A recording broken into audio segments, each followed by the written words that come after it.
our offer has been accepted. Woohoo!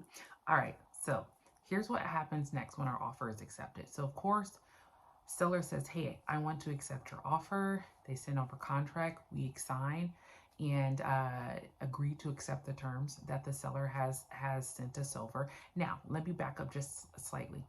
If there is a possibility that the seller is wanting to accept our offer, but they want to send us some counter terms, then that is what's called an counter offer. So if they say, hey, we'll accept your offer, but we want to add these terms to it, some counter terms, and we agree to accept those, then yes, it's still an offer acceptance. There may just be some modification in the terms. Okay. So yes, our offer is accepted, ready to rock and roll. What do we do next?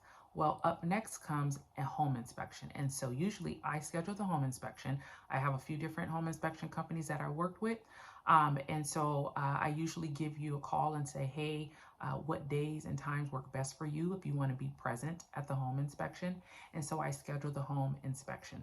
The second piece of that, which the lender handles, is setting up an appraisal. So what the appraisal is you have an appraiser who comes out and does basically a walkthrough evaluation of the home and gives the seller, gives us an amount of what the home is valued at. Okay, so those two are probably two of the biggest things that come next.